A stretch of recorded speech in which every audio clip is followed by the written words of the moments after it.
You are now listening to the Warp World Podcast. Boom shakalaka. Welcome, everybody, to episode 145 of the Warp World Podcast. I'm Graham Poo Bear. Joining me this week and every week, we got Jaku. Hello. And xwater's not here. I made his drink. Over. Yeah, he's got his coffee in his cup. We're here on Fruit Ranch, the island, the Animal Crossing island, where we're really running this Animal Crossing podcast gimmick into the ground. Full month, man. The whole month. He's gone. He's not here today. We'll just have to do our own thing and make up for him. The good news is we can make fun of him all we want. It's true. And that's what we do Yes. when one of us is not on the podcast. Absolutely. Should we just talk about news this week? How was your week? What's going on with you right now? My week has been good. We've talked about it before. We're continuing to talk about it. Turnip Exchange has been doing very well this week. We found a good increase in capacity. We were able to get rid of some old code and improve that. So my nights have been a lot better, a lot less customer support.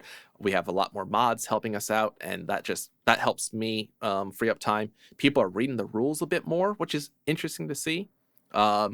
It's cool. I've streamed 2 times this week. 2 terrible You games though. played Yonoid, didn't you? 3 terrible games.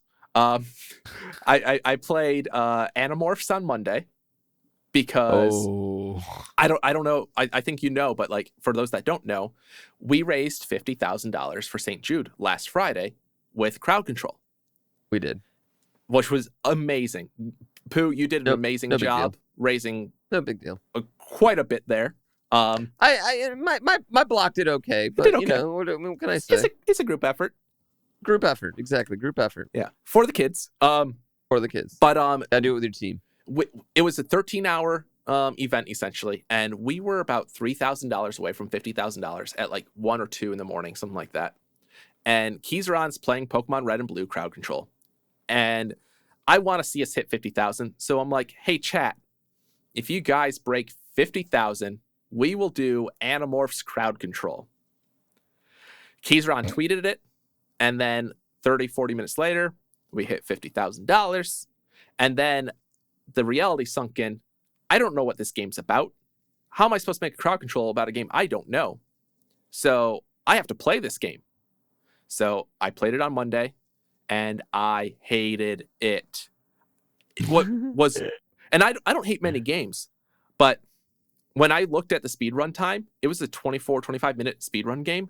And I'm like, I really, really hope I don't like a single part of this game, because that is my perfect amount of time for a speed run. If it's under 30 minutes, I'm willing to learn it and do it.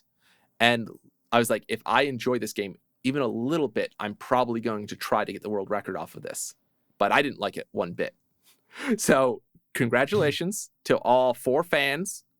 We will combine your total fandom with the Fire Emblem fandom. So 16 people. Combined 16 people, like Fire Emblem and Animorphs, and there's probably a big overlap. If there was a Venn diagram, it'd be like almost a full circle, I'm sure. You're going to get crowd control for Animorphs. And then on Wednesday, I played Castlevania 1 for the NES. Oof. With crowd control. I beat it. Oof. It was my first time ever beating Castlevania 1, because that game's garbage as well. It was our Patreon game choice. Way to really sell these last 2 games here. Well, hold on. I'm getting to it. It was fun with crowd control though. And Animorphs, we messed around with a little bit on stream, and we found some fun stuff for that as well. So I do think we can redeem these games, but it was fun. So we found a few bugs last night on Wednesday. We fixed them. The game will be coming out. Castlevania was the Patreon game choice of the month last month of March. Which means we have a month to release it, so it'll be out tomorrow. And it's pretty good overall. I think it was fun. The game itself is normally not fun unless you really like antagonizingly bad platforming. But it was fun. It was a good experience. We had some cool effects. We added a moon jump because I think that would be good. But yeah, so speaking of Patreons, though, we do have a lot of Patreons. And we do have a current poll that is ending tonight, as in after this podcast ends. We brought back a bunch of losers of the previous crowd control polls that we've done.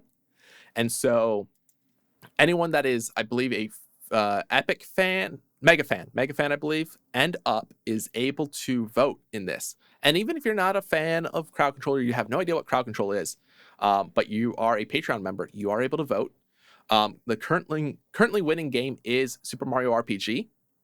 Sonic 3 actually got some votes this time. No love for Kirby. DuckTales is in, looks like fourth place, and Super Mario Bros. 1 is in first place. You have, apparently you have 10 minutes left to vote, according to the internet. So patreon.warp.world, go to the post, find it. But it looks like Super Mario RPG is going to win unless a bunch of people go and vote now. If Super Mario RPG doesn't win, it's a Travis Sham mockery anyway. And the fact that it lost the first time was also a Travis Sham mockery. So let's move on. Yeah. Can we talk about something that happened in our Discord, like our Discord? Yeah, Not the public Warp World Discord, but the private Warp World Discord. Yeah, I was introduced to a new streaming platform. I thought there was just YouTube and Mixer for games, a new streaming platform for games. You know, YouTube, Mixer, Twitch. What is there? D-Live. D-Live, yep. Facebook, yeah. Facebook gaming. Instagram has something, but yeah. I guess. I think I thought, we've heard them all. I thought that about covered all of them. But I was introduced last night to this website called plexstorm. Okay. And it is a gaming website, basically with no rules of any sort. Does that make sense? Yeah, I think there's some rules. There has to be some rules, right? Are there some? I think the rule is you have to be playing games. You can't murder someone, probably. I would hope. But you know what you can do, Jaku? What can you do? You can play Assassin's Creed, let's say. Just pick a game. And have a camera pointed at both your face and your soft floppy dick. Like, do I have to have pants on? No, not at all. Not at all. It can just be hanging out in the wind. Like, hanging out. Okay. I don't know where we're going with this. All right. Switching outfits, taking off the pants. Now. Are we on it right now, or am I going to get in trouble? Unfortunately, we're on Twitch right now. Unfortunately, all right. Let me get the camera so you don't see that. Yeah, I mean, it was definitely a venture into a world I did not know, because I always just thought, like, if you wanted to have your titties out while playing video games, like, why not just do it on, like, My Free Cams or a normal site like that, right? Like, why couldn't you? Like, why couldn't you just do My Free Cams with your fucking titties out, right? Yeah. No, that's fair. And for those that want to avoid this site, it's plexstorm.com, plexstorm.com. Avoid it. You want to avoid it, But no, like we all checked it out last night because curiosity. Oh, yeah. And xwater said it best, and I wish he was here because the way he would describe it would just be amazing. But like, he was watching somebody do like a Final Fantasy X game or something, some JRPG game with just a webcam on their dick and a webcam on the game and them. And like, it wasn't even hard. It was just loose, soft, hanging out there. And like, the focus was on the game and not on him. But it's just like, why? I don't know. Yeah, it was, the whole thing is fascinating, I would say. Just very, very fascinating. It's not like it has a ton of viewership right now. Probably most of the viewership is coming from the people that are here right now looking at We've just rated them, basically. Yeah, it basically just gave them a raid. I gotta admit, like as a website itself, it does have a few like interesting things, I would say. You know what I mean? Like as a streaming website itself, like I don't think it's not worth Twitch not paying attention to them. Sure. Does that make sense? Like just like you know how Mixer had some cool ideas? Like it does have some cool ideas. I don't think floppy dicks is one of those cool ideas I'm looking for. Right. I'm not exactly looking for that sort of thing when I'm looking for gameplay. Maybe some people are. No. But I'm looking for gameplay. And like what's most interesting to me here is like people that are just on it with their clothes on. Right. I don't know. I don't know. Did you register an account? No, I did not get my name yet.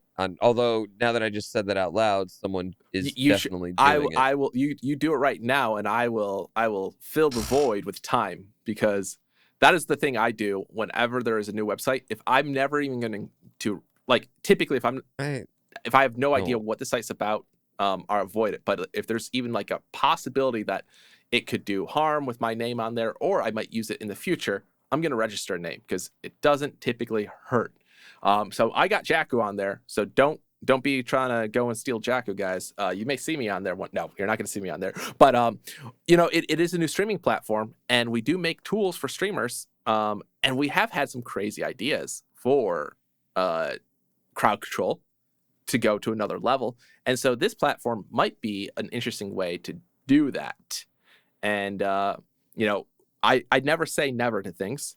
I took a quick glance to see if they had any links or documentations for APIs and stuff, and I didn't see anything, but it was like a 30-second glance. So definitely going to still reach out, probably see if there's any room for some tools, because you never know. It's always a good idea to try all the options you have. Yep.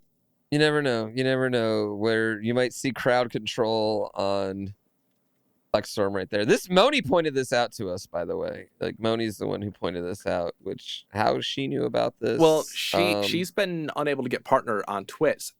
So she's like, maybe if I go to this other platform. I'll watch that stream for sure. Yeah, it's yes. Listen, like it was inevitable that this sort of site came out, because you've been making the joke for years, like totally my cam sites and stuff.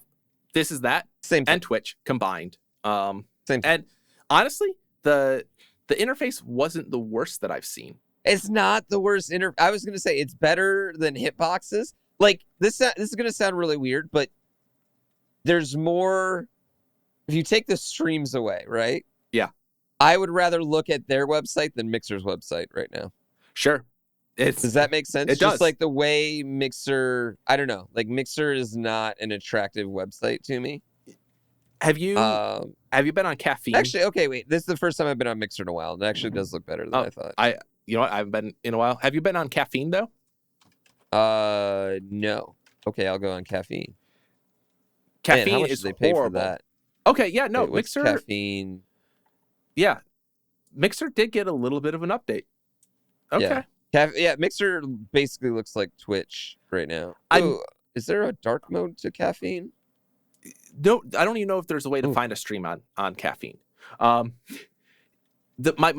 Caffeine. This is wild. Yes, Caffeine is like the worst design. The thing I still don't like the most about Mixer is chat names not being a static color set by the user. It's based on your level in the channel. And so like green, I think are bots, and white's like normal people in the chat. And then there's blue. And it's just like, why? And you got subs and stuff. And it's like, I want to identify a color. When I look at chat and I see a red chat and it like Beady Weasel sticks out because he's red. I know him as red. C from Detroit. I know him as a red color. I know Moni's color. I know, like, you pick up on these users' colors. And when chat's scrolling through, it helps a whole lot. When I had a bot that I wrote that changed my color, like, on every message, and like streamers like, I hate you, Jaku. That does not help me. And I'm like, I know, it's just, I'm doing it for a day or so. It was funny. It was a goof. I did it as a goof. But yeah, like you pick up on the colors. Mhm. The Does Drake actually stream on caffeine? oh my, he might. It's here's It says you know what does. really gets me about caffeine? It's designed by an ex-designer at Apple, and I understand. Wow. I understand why he's an ex-designer at Apple, though. Oh my! It's just so ugly. I'm like so amazed at how ugly this is. Honestly, like And they got funding somehow. Who knows? it's fascinating how like there's no, and it's like it doesn't have like content No. anywhere. Like I'm not seeing any content on this front page. Like I have to click something else to see content. And figuring out how to chat is just a whole Whose idea was this? I don't know. It's so weird. Ooh. Um, Ooh, the titles of the streams are like way bigger than the thumbnails. Yep. It's a horrible sight. So, but we probably upped their viewer count today too.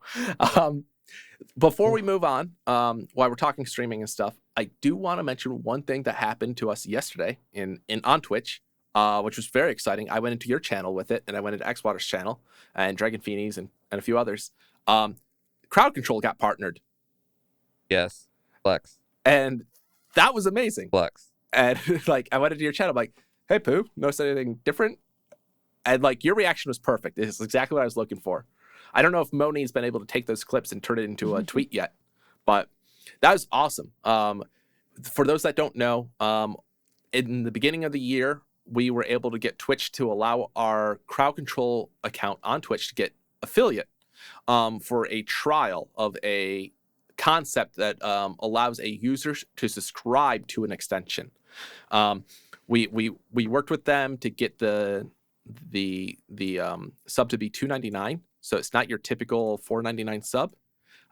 And when they first did it, they're like, we can get you affiliate and we can see how it goes. And you know, it's been 4 full months and it's gone well enough that they can see potential in it to give us partnership, which will give us more emotes, allow us to set the emote name, and just like overall have a verified account on the platform, which really does help show the legitimacy of it all. So we're really excited about that.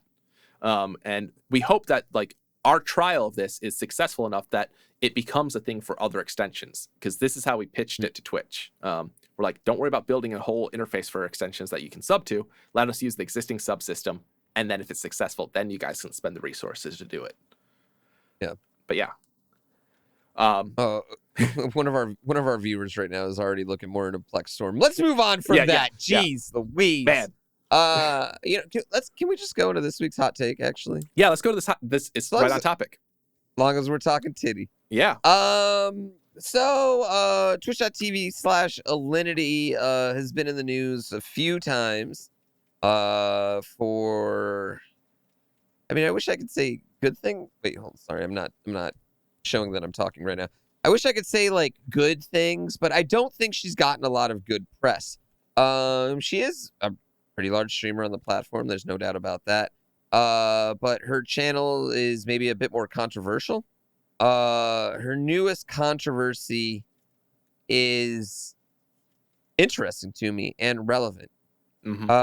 While dancing on stream for, I don't know, you know, people want to dance on stream. I'm not here to judge what you do during your stream. I dance on stream from time to time, just usually in my chair. Dancing on stream, kind of like readjusted her shirt and out popped her titty for like a split second. Now, there's two parts to this. One, she's avoided getting any sort of punishment for anything she's done in the past. Is this going to be the thing that finally gets her some punishment? And two, does it matter? Like, sure. that, like, do you care that she accidentally popped out her titty? So, do I personally care that she popped it out? No. No. Like at the end of the day, I don't care what she does really. But I think, yeah, she should be banned like anyone else would have been for however many days.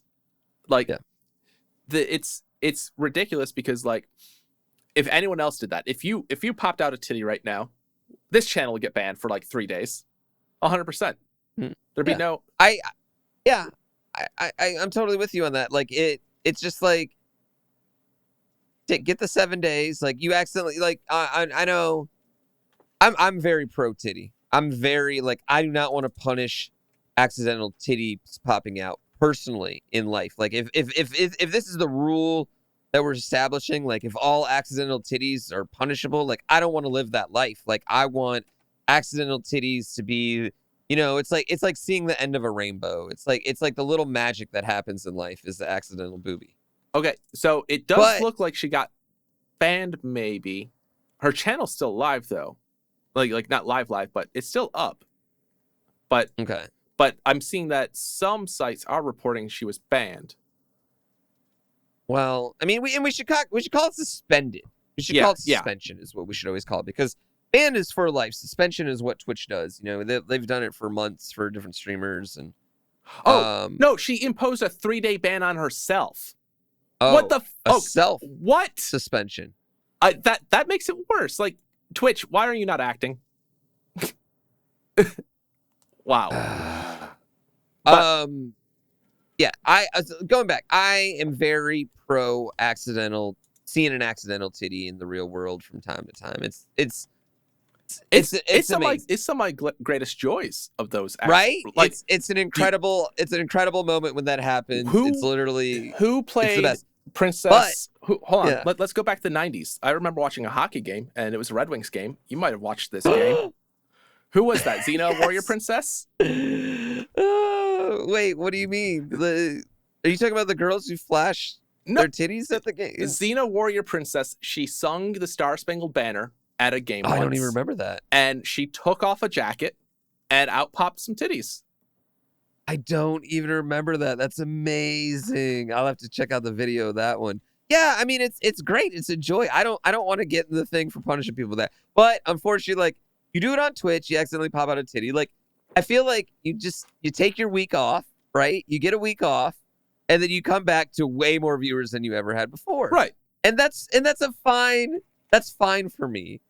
I'm not someone that's ever thought like Twitch plays favorites or anything like that. I've never really bought into that. But on this particular situation, without getting any sort of suspension, it does kind of feel like that, doesn't it? It kind of does. It's hard to argue against it. It is. I don't like to, there's a lot that goes behind the scenes that you never see on anything. Totally. And you 100%. Never know the full story. But there could be contracts involved. There could be contracts. There could be any number of things. And at the end of the day, like Twitch imposes these rules on so many other people, and there can be exceptions, and there will be exceptions. And I understand that. You understand that. A lot of other people don't understand that. But for there to be an exception on this one seems really interesting and really difficult to believe that there's not something shady going on. Right. I don't know. I don't know what it is. I don't know how it happened. One thing I do want to say is I did see like a bunch of Twitter threads that were like critiquing the titty, which like guys out there, just be happy you got to see a titty. Like if anyone out there was complaining about the titty, right, is probably not seeing enough titties to complain about. Right? Listen, there's millions of titties out there that are free to go see and find the style you like. If you don't like a particular titty, move on. Totally. You don't need to comment on somebody's titty like that. Only say good things about titties. It just seems like it's such a cut and dry thing, though. It's like, oh, your titty popped out. Sorry. Yep. But you got to take some time off. And you know what I mean? The fact that she's like, yeah, I'm self-imposing a ban or suspension. That's, that's even more like, I don't know. Yeah. This is a lot of titty talk. I think xwater is like our titty, what's the word? I don't know. He's our medium. He keeps us keeps us in line. Yeah, not talking about the titty. Yeah, exactly. He's more of an ass man, I think. Anyways, all right. Let's talk about Last of Us 2. I was gonna say, speaking of ass, Last Well, of Us. Well, no, I was thinking Assassin's Creed, Oh, you were gonna move to Assassin's and Creed? then go because ass and assass. I was literally gonna try and just skip over this the whole I time. was just gonna quickly mention it, but all right, let's talk about Assassin's Creed, new one announced, holiday 2020. Does anyone care? It's about Vikings. I don't. Pooh? I just don't think there's much that can get me to care about Assassin's Creed. I feel like Assassin's Creed is the most it's the most generic of the video games. I know that sounds weird because it's not like a generic story by any means, but I don't know. They're just so Ubisoft games always look really good, but I feel very uninspired by them. Does that make sense? Yeah, no. Yeah. And I think xwater said it best before, because he mentioned this in our chat. It's I remember playing Assassin's Creed when it first came out and enjoying it, and then realizing after hours and hours, I'm doing the same thing. Totally. And I enjoyed the first game for the most part. And then the second game, I bought into it a little bit. And then I think after the third one, I just was kind of I'm not really for this anymore. Yeah. I will say I enjoyed Black Flag, actually, a pretty decent amount. And Black Flag had sailing, and this one looks like to have some sailing. So maybe that could be fun. Yeah. And because I see it in the chat, people are like, well, couldn't you say the same thing about Mario games? And I would say the difference between Assassin's Creed and games like that and Mario is that Assassin's Creed has you do the same repetitive thing that you found a new town, go up to the highest point and do the eagle view and then jump into a haystack. And it takes a whole 5 minutes to do. Whereas Mario, yes, you're still running through a level going right the whole time. Other than holding right and jumping. But it's 30, 40 seconds if you're good, and maybe 2 minutes if you're bad, and 5 minutes if you're a kid. But at the end of the day, it's fun because it's similar, but it's different each time. It's still different enough to you're not oh, let me go find the new high point. Let me go. You're literally climbing the exact same tower. Yeah. Literally it's got the same. Yeah. I don't know. I comparing Assassin's Creed franchise to Mario, when Mario Sunshine and Mario Odyssey have damn near nothing in common, honestly. In the grand scheme, even just how level design is on them. I don't think that's a fair comparison at all. And I could also just point out one game is fun. One has more than 5 colors. Yeah, one game is fun, and Assassin's Creed is I don't want to say not fun. It's got its moments. I've told you about my perfect Assassin's Creed game. I want a big co-op Assassin's Creed where you are in a guild of assassins and you have to communicate with each other to take out the assassination targets. I want a multiplayer MMO type thing. Yeah, I want a deep integrated multiplayer one. That could be fun. And yeah, Mario's completely different, man. Mario 64, you collect stars. Mario Sunshine, you collect shines. Those are two completely different things. Come on. No, I mean, I think that's different. It's the same thing though I feel about every Ubisoft game. I think that's just I feel the same way about it's not limited to Assassin's Creed the way I feel about this. And I don't think I'm alone in this at all. I think Ubisoft games are the quintessential fun for a few days and then burn out super quick on them. And that goes to what was For Honor, I think it was, their sword fighting game. Not that types of sword, plexstorm. It was this 1-on-1 sword fighting game. That one was the same way. It was fun, looked super beautiful, but then you realize it's just shallow as fuck. Shallow, I think, is the word I want to use for Ubisoft games in this situation. Yeah, I'm shallow. Watch Dogs. Let's talk about a game that should be an amazing game to me and something that is right up my alley. And when they showed it off at E3 the first time, Saturn can and speak on it because we were living together. And I was this game is hype. I want to play this. And then it came out, and yeah, I played it and I beat it, but it was the same thing. It was the same thing. And then the second game came out, and they added things to do, but it was still go do this, now do the same thing here. And it's nice because the game looks so good. The games do all the games look really well done. And they do a lot of attention to detail, but when it comes to the gameplay element, it's copy paste. It's copy paste. Yeah, that's how I feel about it all the time. I don't know. Yeah, I mean, I think it is like Division. I think Division is a shining example of an Ubisoft game.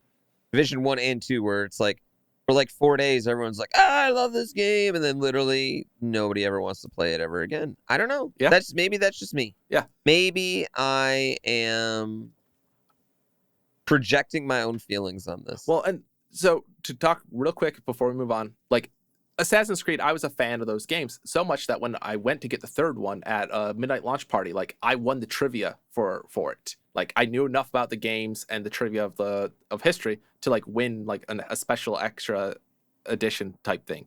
And like after that third one, I'm like I'm done with this series. Because like at the end of the day, I'm like, this is the same game I've already played twice. Just I can kill somebody differently now. It's sad. But, you know, what else is sad is when people's work gets leaked. Oh, I feel so bad. So Last of Us 2 got a official release date coming in July 17th. It also had its entire story leaked online. Which for a game, which I have been very open in saying I am much more excited for the story of Last of Us 2 over the gameplay of Last of Us 2. I mean, that's why you play these games. You don't play the games for the gameplay. You play them for the storytelling. So many games on the PS4 are like that. We've talked about it many times. But Last of Us has an amazing story, and Last of Us 2, you have to imagine it's going to be just as good, if not better. They put a lot of work into it. And for the story to get leaked is a big deal. A big deal, yeah. Did you read it? I did not. Me neither. Yeah. And you know what? Somehow, like, I didn't see anyone just like randomly. No one on my timeline was just randomly tweeting spoilers either. You know, like right. Yeah, I literally have not seen anything about it. I know no more about it today than I did, 6 months ago, which is great. I'm super happy about that because I am stupid excited about it. But yeah, I don't know what's gonna happen. All I know is I don't think Last of Us 1 had like what I would consider a good ending. Mm-hmm. And I don't foresee Last of Us 2 having. Maybe it can have a good. I mean, what's a good ending in like a post-apocalyptic game though? It's like, yeah, the post-apocalypse is over, right? Like that's the only good ending that can happen, right? Yeah, but and that's like, how do you go from like that world to a good ending? It'd be very difficult to do, because like there's a cure and they can spread it over the air and it just saves everybody like that's already infected or whatever. Yeah, like that it seems unrealistic when you have such a realistic type of game and story to begin with. Especially in this day and age when you're living I don't know, like the whole spread of a virus feels more real right now. It does, yeah. I mean, this is some crazy marketing by Sony or Naughty Dog. I'll tell you that. But too far. No, it's an interesting thing because like how do you have a good ending? And do you think there's gonna be I guess let's start with this. Do you think there will be a third one, or do you think they're gonna try to wrap it up in this one? I think that. Oh man, I mean, I would venture to say that there'll be another Last of Us. Yes, because at the end of the day, Naughty Dog is a company and Sony is a company, and companies got to make that money. Sure. What I hope we see, and we missed it with the Uncharted series at first, maybe, but we missed with Uncharted. Where's our kart racer? We need the Last of Us kart racer. Oh, Last of Us kart racer. I wish Sony would do that little that Smash Brothers knockoff the All Stars, PlayStation All Stars. Yeah, throw Ellie in there. Do a whole bunch of people. Like I honestly think Sony's they could keep it going a little bit. But yeah, I hope that they do a third game. I hope like we get to see it on the PS5 because that's one of the nice things with like some of these games now is you get to experience the first two on really good hardware at this point.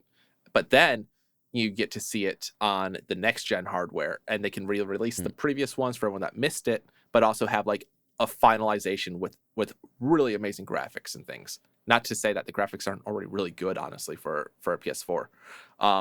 But yeah, I would think the best way to do it is to kind of have a third one without knowing the story, and it would just make it more like, if you were going to have a happy ending, it would make a lot more sense to have it spread over 2 games as opposed to one like, hey, okay, we cured everybody, good job. Or yeah, and I also think it's like Last of Us has done such a good job of building like a universe, if that makes sense, that we don't necessarily need we could see the other main characters. Yeah. Exactly. Like, you can introduce a character in this game, like the same way that Ellie wasn't the character we played as in the first one, but now we're playing as her. Or like in Walking Dead season 1 of the Telltale games, where you were playing. God damn, I can't remember his name now. The guy who lost his arm and Carl. died. I don't know. That's the only name I know. Oh, the Telltale game. Yeah, but yeah, and then you play as Clementine Lee. Yeah, Lee, and then you play as Clementine in the second, not nearly as good season. I think that Last of Us could do that, and almost like maybe should do that in some ways. Like, each game you could play as a different character. I mean, because even at that point, you could introduce a character that they run into, like some sort of, badass that they meet in the middle of the game and is a flash in the pan for 2 seconds. You could do Last of Us 3 and it runs simultaneous to Last of Us 2. You know what I mean? Like, you could do that situation. Or Resident Evil 2 and 3 situation. Exactly. You know what I mean? Where it's happening at the same time, essentially. So I do think we'll see, even if this game wraps up in a positive or negative note, I think that we'll see a third one in the series for sure. And I honestly, I just think Last of Us is a franchise. Like, you could make a movie or a show out of it, honestly, Yeah, I feel like I've heard... It'd be a great Netflix show. Yeah, I feel like there was something about a movie. But I think you're right. I think a good approach would be to introduce some other characters for another version of the game. Tell a story along the same timeline, or, a before or after. Who knows? But in that universe, because I think exploring that universe more would be a good way to keep the franchise fresh without, like, creating a whole new thing from scratch. And making people feel like they're just playing an updated version of the game. Yeah. I mean, the one thing it doesn't have, like, the one thing I would say is that you cover so much of America, which, like, something like Fallout's done, where they basically have, all right, you're in this city, and now you're in this city, seeing how everything's affected, and these things are different. You know what I mean? It covered so much of America in the first game that it'd be, maybe you go to a different continent or something in that situation too. I just think there's a lot of ways to do it. Yeah, absolutely. For the third one, but yeah. So let's see. We're talking about some new games. Should we talk about some old games real quick, or game system? What do we got? Yeah. We got. Wait, are you talking about this Kotaku story that we're stealing right here? We're literally stealing one of these. Japanese Retro Game Association is giving out 100 Super Nintendo consoles and games with controllers to help keep kids inside to fight COVID-19. If that's not the dopest thing ever, I don't know what is, but I'm a little worried about this. Yeah, I know why you're worried. You're worried that there's going to be so many more speedrunners in the world after this, taking your records. Okay, well, that I didn't even think about that, but that's actually terrifying to me now. But no, they're giving away classic consoles, which is awesome. I'm super happy about that. Help keep kids inside. Like, I mean, what's better to, burn a weekend than a Super Nintendo game, which God knows we rented games and burnt a weekend on them so many times. Absolutely. But they're sending these kids these old school RCA consoles, but they're not sending them CRT TVs. That's fair. From what they're going to have super lag, dude. They're going to have some lag probably, and they're probably going to, and it's just not going to look that great because it's going to be on that screen. That's true. That is a good fear. I didn't consider that. Yeah. But yeah, they are sending them with 2 really cool games too. They're sending them with copies of Final Fantasy VI, which is Final Fantasy 3 here in America, and Donkey Kong Country, which is called Super Donkey Kong in Japan. So they should have kept it being called Super Donkey Kong. yeah, but so for Better Final name. Fantasy, that's not a big deal with the CRT. But No. Donkey Kong, I could see being okay, but like it's a bit more reaction oriented. So yeah, that's good. That's a fair point. Yeah. And so they're doing it. They're sending it to any household that any kids that are 16 or younger living in them, and all the people have to do is pay for postage. And it's it's just a retro game association doing this out of the kindness of their hearts. They've been cleaning the systems. They've warned that yes, many of them will have sunspots and things like that, and they will be yellow, but they will all come working, and that's a great thing. And it's kind of like a recycling program in a way. Like they probably had tons of these, awesome. but it helps, Totally. and hopefully a good portion of kids out there enjoy these systems and grow up with like a new love for this sort of thing. Yeah, it's kind of a win-win-win.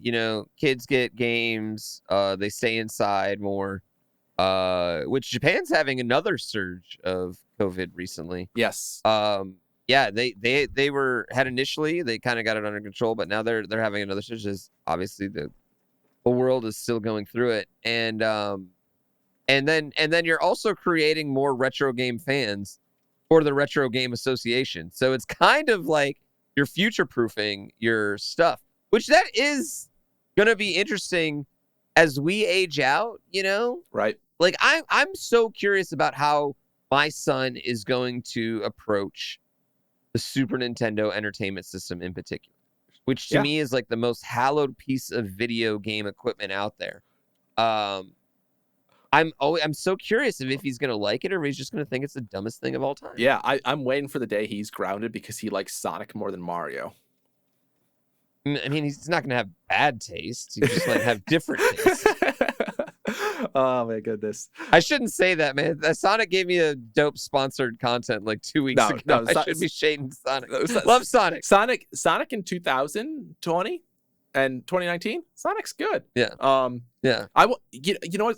I was thinking about Sonic Mania yesterday, and I want a Sonic Mania 2.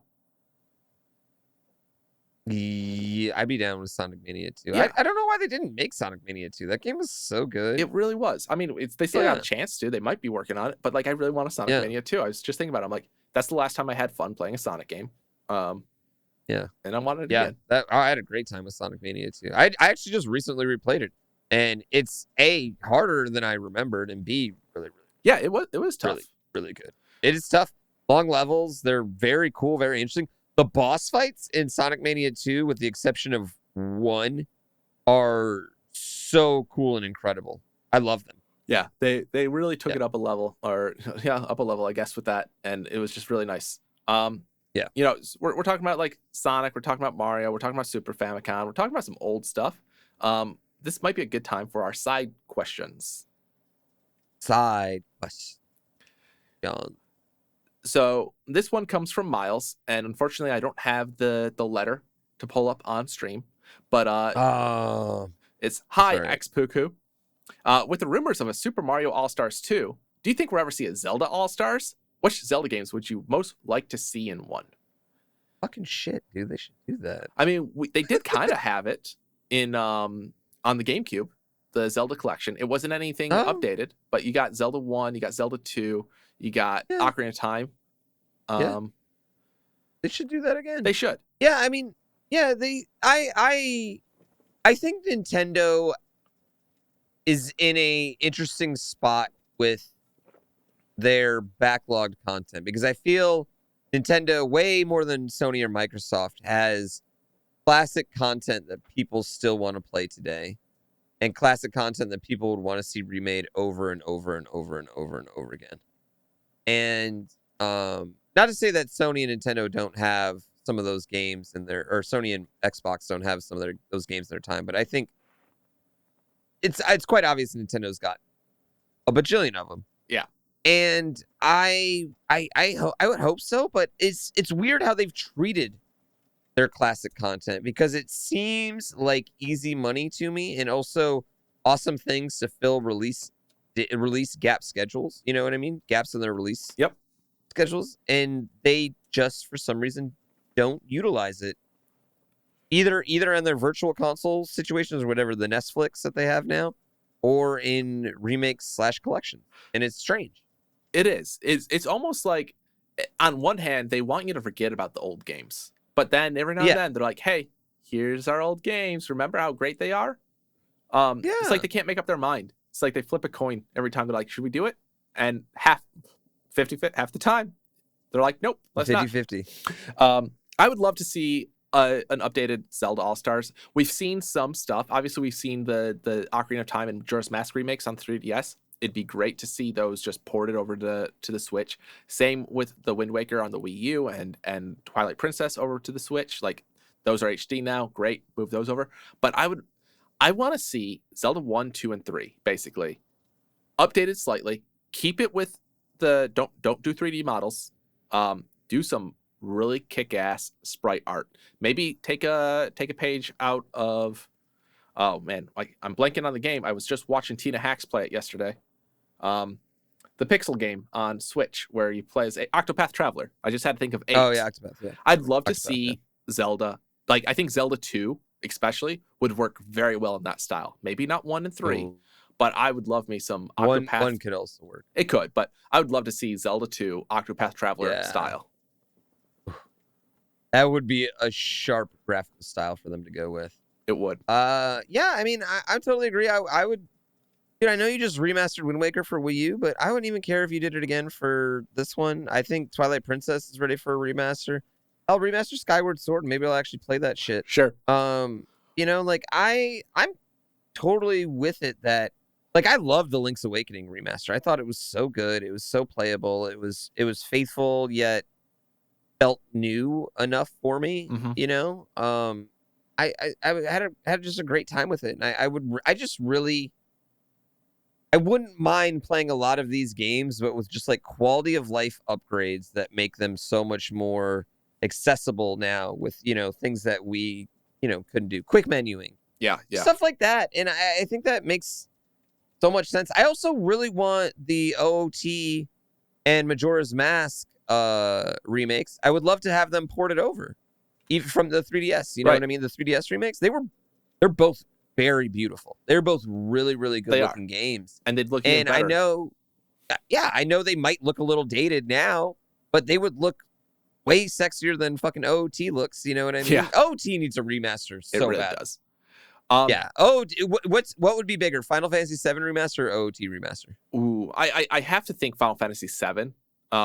Like, Nintendo's I don't know, man. Like, well, I mean, like, are we talking like just bigger overall, or like, because like sales? Which sells more games, Final Fantasy VII remaster or OOT remaster? Okay, I think OOT in that case. Yes. Yeah, absolutely. Would you play a Zelda game that was more along the lines of like a Final Fantasy with turn-based game, fight style? Like, maybe you have a party of 3. You got Zelda, Tingle, and Link in your party. I don't know. Tingle's probably out. Like Zelda RPG. Yeah. Like Mario RPG, but Zelda RPG. Yeah. I probably would. I mean, I've liked a lot of the Zelda spin-off games. Most recently, the Necrodancer one. Yeah. Yeah, I mean, I probably would. I like Zelda Universe enough where the Zelda Universe makes an average game better for me, if that makes sense. So I probably would play that. I would also, as long as we're talking about Final Fantasy VII, play a Zelda game set in the future. Absolutely. So, yes, so deeply I would play that. Yeah, I hope that is what we see after Breath of the Wild too.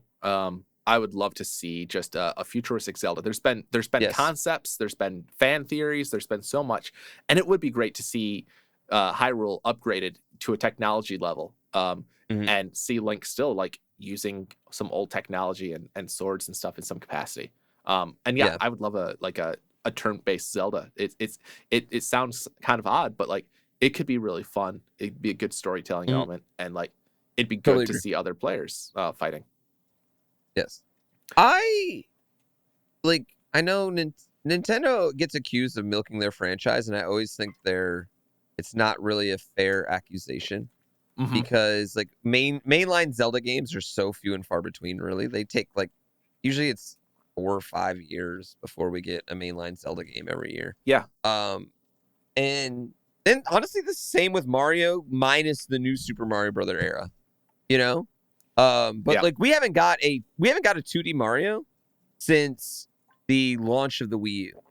That's true. If you don't count Mario Maker, I mean, I guess you can count Mario Maker, but if you don't count Mario Maker, we literally have not gotten a 2D Mario since the launch of the Wii U, and we've gotten 2 3D Marios in 2 console generations. So it's not like they're not like just destroying their franchises. I do think that they could either include Zelda characters more in the Mario sports shit and make it more Nintendo sports, which I don't get why they haven't done that anyway. Right. Or give Zelda its own series of spin-offs to keep the franchise, give us something pretty yearly. The Cadence of Hyrule was kind of a nice taste of that, but it's not the same thing.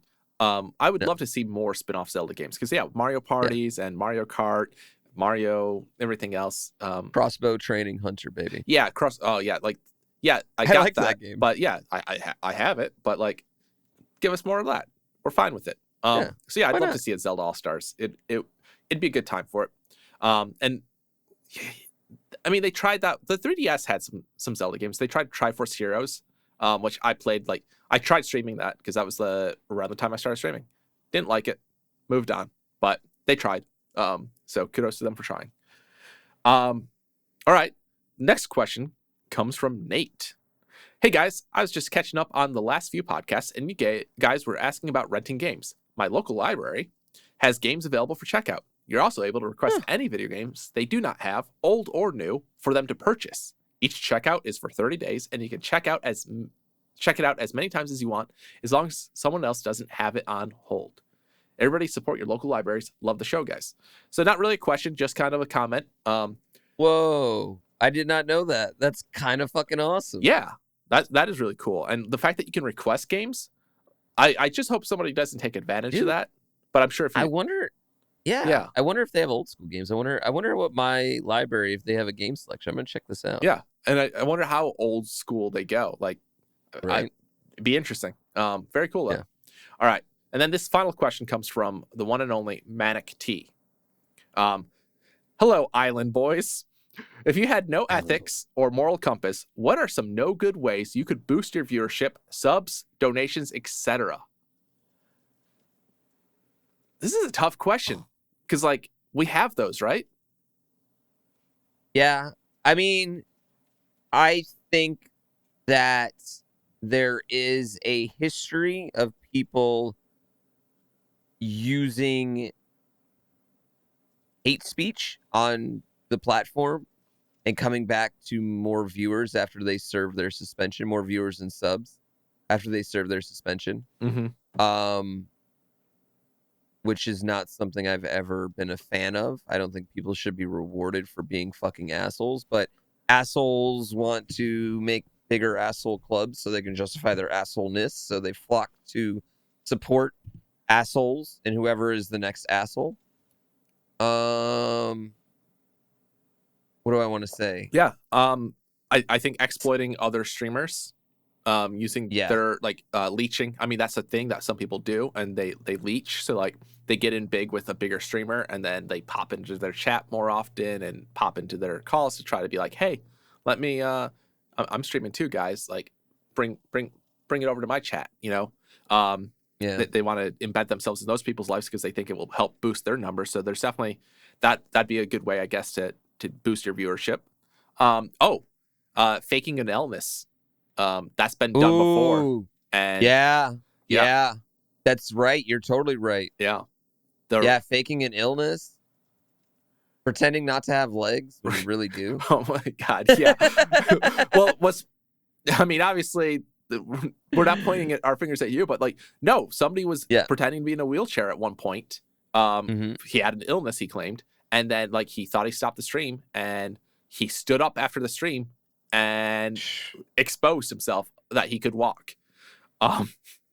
And the response of the people involved in that scam afterwards was just like hilarious. Like how they justified it. Like, oh no, he fell down. Oh, do you normally like stand up before you fall down? So yeah. Oh yeah, man. It sounds like a miracle. Yeah, exactly. Like a miracle. That's how I would play it off. Oh my God, I haven't tried walking in months and I can do it again. But that wouldn't work. Yeah. Yeah. So like exploiting people's goodwill to help you out during a tough time would probably be a good way to boost it. But that is a solid one. Yeah, just making up diseases in general is a good one. Man, you know what? That actually reminds me of something we've talked about with a streamer before. Yes. Which I don't. Yeah, we'll talk about that after stream. Actually. Yeah. I mean that's definitely probably the best way is faking a popular yet non-verifiable disease. Right. And yes. And it's got to be something that can be long term where it doesn't kill you. Yes. Because if 5 years go by and you're getting really popular now, like, one, you need to be able to get cured of it. But also, number two, you shouldn't have been dead of it by now. Yeah. We're giving the problem with that is like if you have just like a normal not going to kill you disease, I don't know how much that's going to help. You know? Like this is fucked up like MS. You know what I mean? Lots of people have MS. It's a fucking horrible disease. It ruins your life. But I don't know if that's going to get you viewership. Right. Whereas like dick cancer. Right. Well, dick cancer. So that's specifically. That's not a bad one because that's one where like, yeah, we made the choice to cut it off. Ooh. And like you wouldn't want to say that though. Yeah, so that would be not good. Yeah, not dick cancer. I mean, but you could is the thing is you could say it after like you're like I got really popular. I gotta say this because otherwise, like if you're with somebody then you're fine. But if you're trying to find some viewers there, then yeah, you can't say it. But anything that can't be easily verified needs to be done. Ooh. It's tough though. Dead spouse. Yeah. Dead girlfriend. Dead pet. Yeah. Fake any of those fake ones. Sure. Are good. Yeah, those ones would help. I mean, these are fucked up things to do. Yeah, I mean, and I'm trying to think. It is fucked up, and there are people out there that would be willing to do this, which is the worst part. Ooh, fake charity stream. Ooh, yeah, that would be bad. That's why like things like Tiltify need to exist. Exactly. Yeah. That's why even like even when we've done crowd control at MMC, it's like we donate that money right there, and you see me donate all that money back to it right then. It's not like we can't even wait a month till the money actually goes in. It's like you have to front that crowd control money before. But now we don't have that problem anymore anyway. So now all the money is just going to go right to the like just happened with St. Jude to the charities as we can add them in there, which is great. It just no middleman, just go straight to them. Everybody's happy. No one has to worry about any sort of scams. It's a shame that we have to worry about that sort of stuff in life, but at least there's solutions where you don't have to. Yeah. Man, I'm trying to think of what other shicey things could you do? I mean, I will say there are definitely examples of streamers. Oh, here's one that's actually just recently happened. Go viral by demanding your viewers sub to you and pay for you, which has happened a lot lately. Like, but the funny part about that one is, and we've talked about this on our show before, is like Bad Bunny. She had the was that her name? I can't remember her name. She like had the big viral thing like, oh my God, guys, I've been streaming for an hour and no one subbed for an hour. Remember that one? Yeah. She's apparently like a super nice person, and everyone who knows her was like, that was literally just sarcasm. But B, she's gotten a lot more popular since then. Like she's legitimately gotten more popular because 900 other thousand streamers had to quote retweet and show how pure they were. Right. I would never do this to you all. No one should do this. Yeah. You know what I mean? It's like, dude, even Ninja did it the other day. Even he quote tweeted it. Like fucking Ninja, dude. You don't need to fucking do that, man. Right. You're getting $40 million a year regardless. Like you don't need to quote comment on this shit. Like no fucking shit. You don't need to give these people, you don't need to prop yourself up on a pedestal, and you don't need to shit on these people. Like, right. It's so hard to judge someone's stream by a minute clip. It is. You know? And you said it best. Like the people that are like trying to show that they're pure, you're only helping this person. You're not. You're doing the work for them. That's exactly what Yeah. they want. You're feeding right into their hand. They want It's that so tweet to grow. And by you being like, oh, I would never do this. You know how many people clicked your link? 0. You know how many people clicked her link after seeing it from yours? 10%. Yeah. You know what I hate it. I hate when they're like, I hate it. It's just like you need to get those verbal pats on the back from people like, oh, that's why we love you. You would never do that. Sub.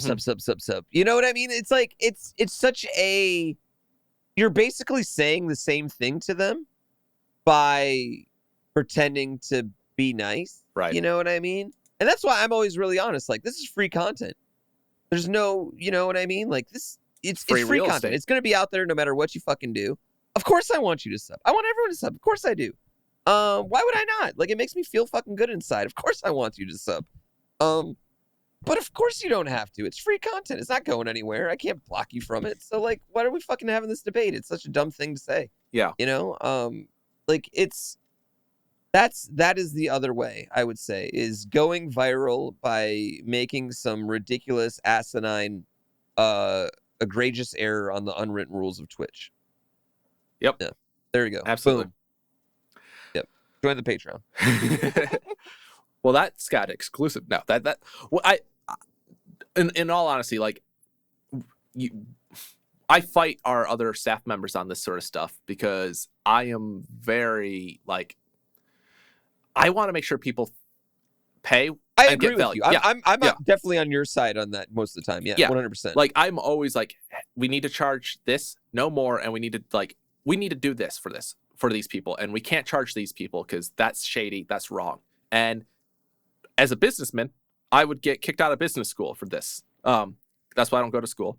But like, yeah, like I don't. Yes, I want to get money. I want to be able to pay for things, but I don't want to take advantage of people and wring every single last cent out of people. Yeah. And that's a lot of us are like that. And sometimes I have to remind some of our staff members because sometimes people come and go from our staff and whatnot, and that's fine. But like, it's been something that is very like clear and has been consistent with us. Yeah. We want to make sure that people get as much value out of the money that they can, and we probably overgive in many cases. But you know what? It's working out right now, and I couldn't be happier.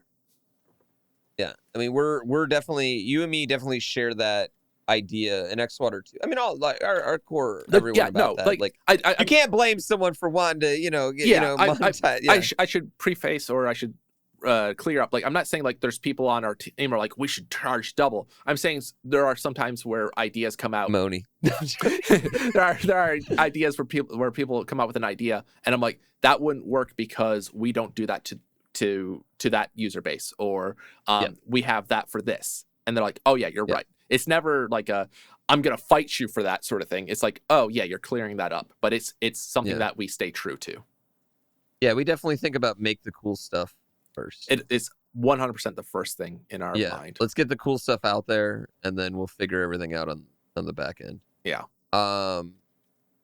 That's the following fact question. that you didn't put ads on Turnip Exchange. John the Great just put the fact that you didn't put ads on Turnip Exchange speaks words.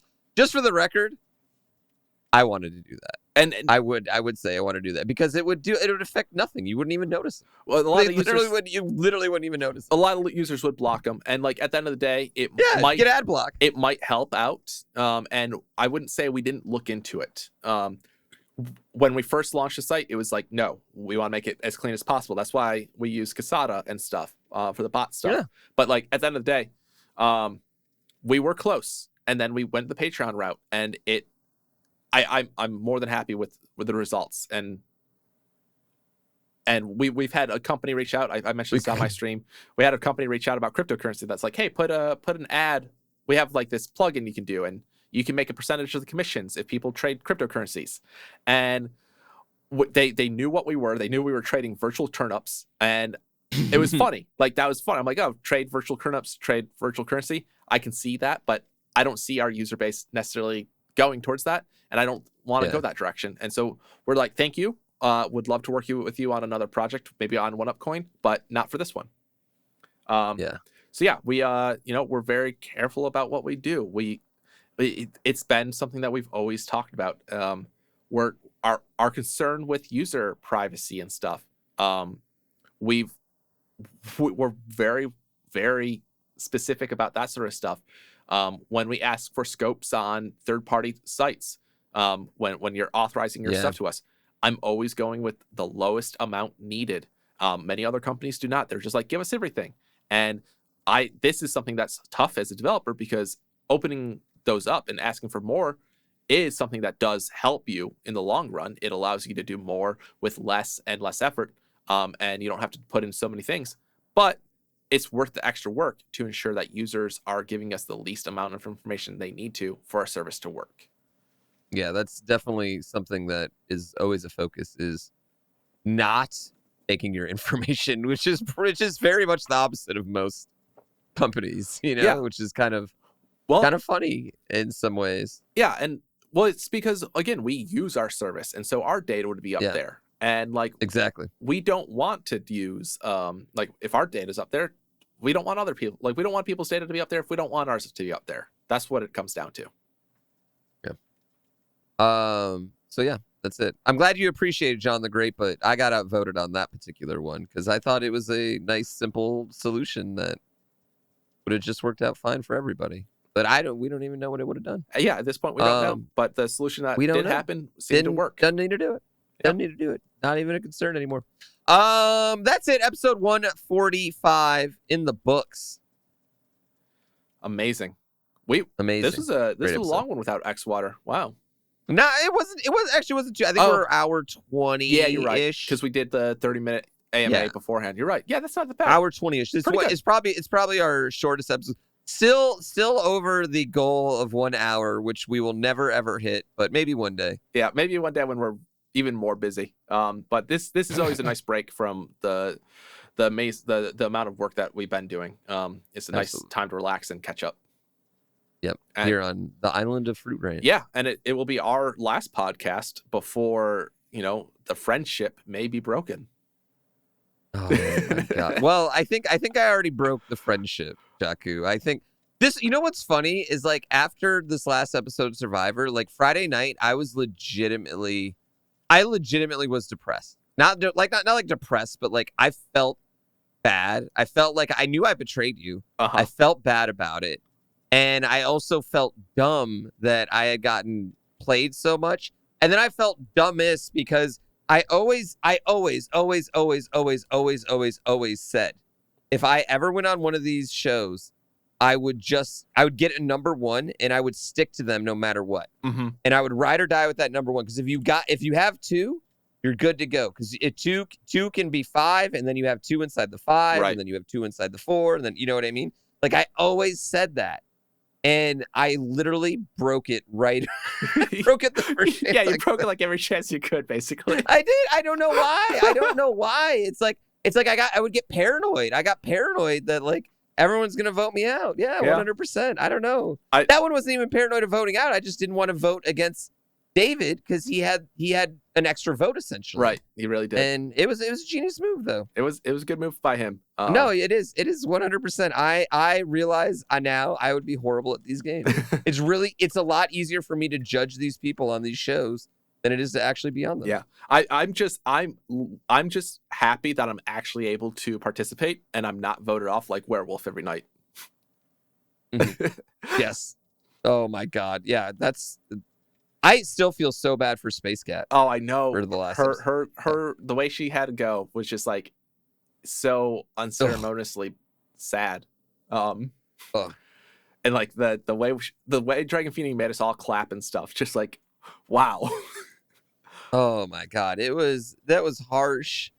That was harsh. And what's funny is I thought for a second they were about to do a battle back. That's what I thought was about to happen. Was Space Cat, xwater, and Tater were going to do a battle back. And one of them is going to come back on the island, which that would have been a big fucking plot twist. It would have been. And I guess technically could still happen. It could. But I just I don't know. I don't know it's going to go down. I don't know. Yeah. Well, I mean, tomorrow's gonna be exciting either way. I'm ecstatic for the ratings. I'm ecstatic to watch it all when it's over and just see what everyone else said and how everything went down. It's gonna be fun. It's exciting. So All right, see you tomorrow, though. Yep. All right. All right. Bye, everyone. Episode 145 in the books. Bye.